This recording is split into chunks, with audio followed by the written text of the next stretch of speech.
day, students. This is Mr. Fona, your math teacher. Before you continue watching this video, you need to get a paper, pen or pencil on which you'll be able to solve the problems on this lesson. So go grab a paper, pen or pencil and let's get rolling. So today we're going to be looking at two-step equations and we'll concentrate on the skills. First thing to note is that to solve any equation means to get the variable by itself on one side of the equation. It could be on the left-hand side or on the right-hand side, so you're isolating your variable. Second thing, to solve any two-step equation, there are two things you will do. The first step would be move the constant term, the term that does not contain your variable, to the other side and change the sign. Change the sign. Every time you move a term to the other side, you have to change the sign. Change the sign. This is so very important. Now the second thing is undo the coefficient by either dividing or multiplying. Now we'll look at some examples to illustrate this. Example 1 says solve for x, negative x plus 7 equals 28. So our goal here, first thing, look at your equation. Where's your x located? On the left hand side. So we'll concentrate on the left hand side, and the goal will be to get this x on the left hand side to be the only thing. X should be by itself. First thing, move the constant term, the positive 7, which doesn't have the x, over to the right hand side. And remember, when we move the positive 7 over to the right hand side, what should happen to the sign? It should change to a negative 7. Don't forget that when you move a term from one side to the other, you have to flip the sign. So we'll have this positive 7, we'll move it over to this side and the sign will change. If you can put there a negative 7 just to remind you that the sign now will change to a negative. So we'll have negative x equals 28. When you move the positive 7 over, it becomes a negative 7. Remember, it's just the same like you subtract 7 from both sides. So doing the opposite operation, subtracting 7 from both sides.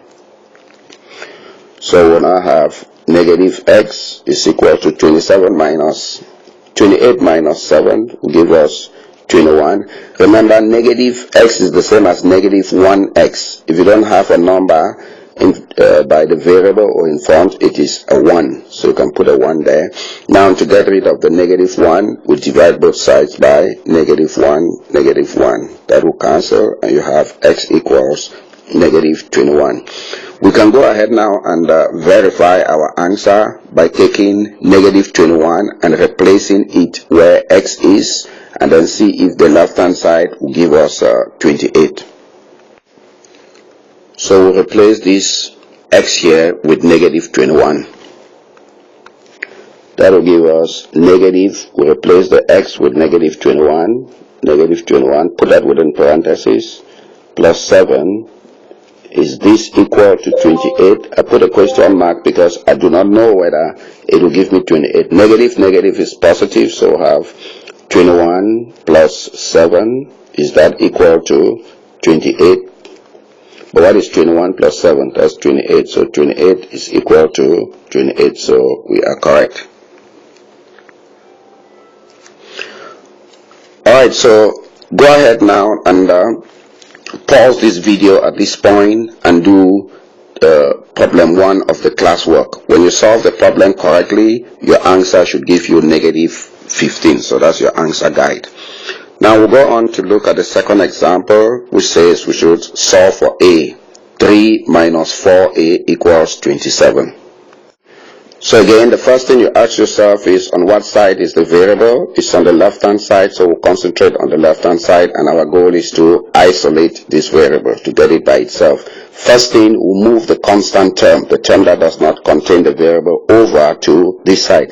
Now you have to be very careful with these 3. The sign of a term is always on the left hand side of that term. So this negative goes with the 4a. It does not go with the 3. If you look at the left of the 3, there is no sign there. And once there is no sign, it is a positive sign. So we will move this positive 3 over to the right hand side And when you move it, what should happen to the sign? It should flip, so you have a -3.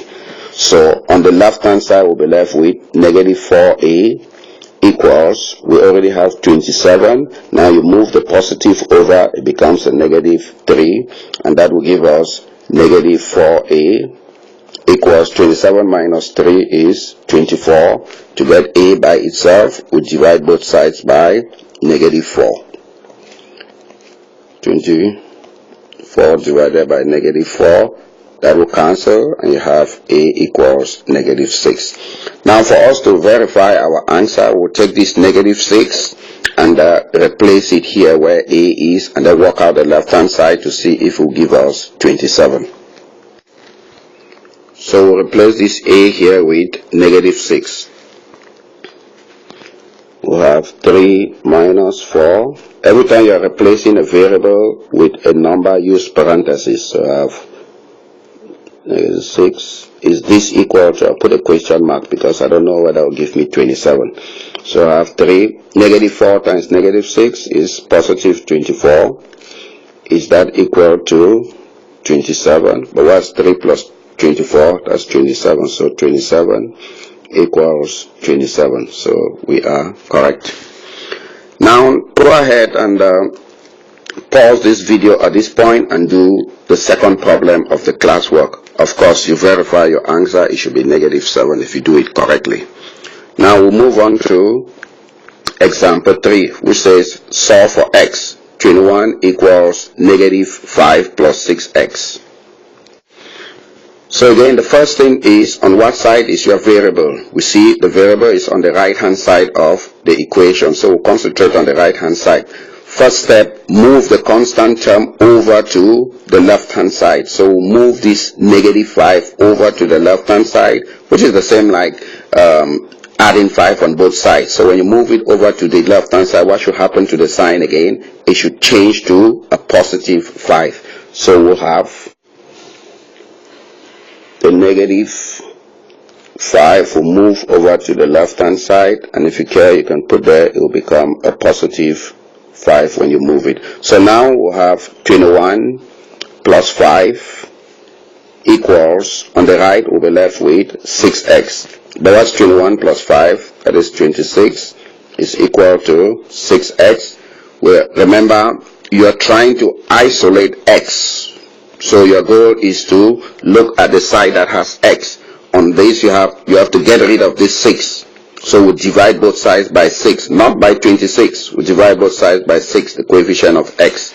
So that will give us 26 divided by 6 is equal to 6x divided by 6. That cancels, and we have 26 divided by 6 equals x, or better written as x equals 26 divided by 6.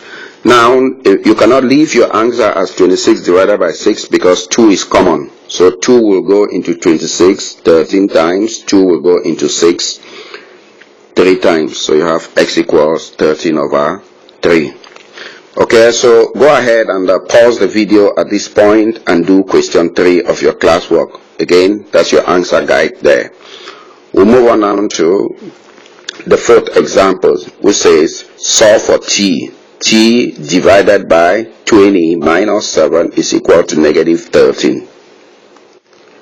So our goal here is to get the t by itself on the left hand side. First thing, we will move the constant term, the term that doesn't have the t, the -7, over to the right hand side. I like taking it to the end.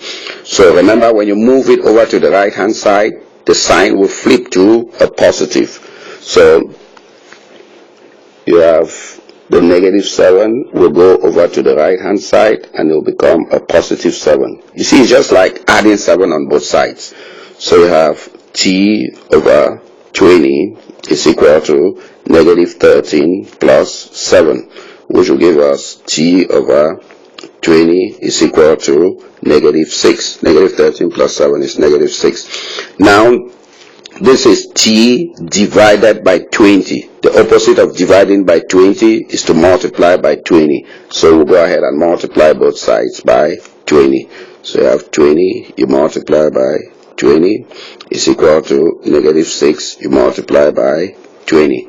This 20 will cancel this 20 and we'll have t equals negative 6 times 20 is negative 120. So go ahead and pause the video at this point and do question 4 of the classwork. Again, that's your answer guide. When you're done with question 4, then you go ahead now and complete the rest of the problems from question 5 to question 9. Down here you have your answer key.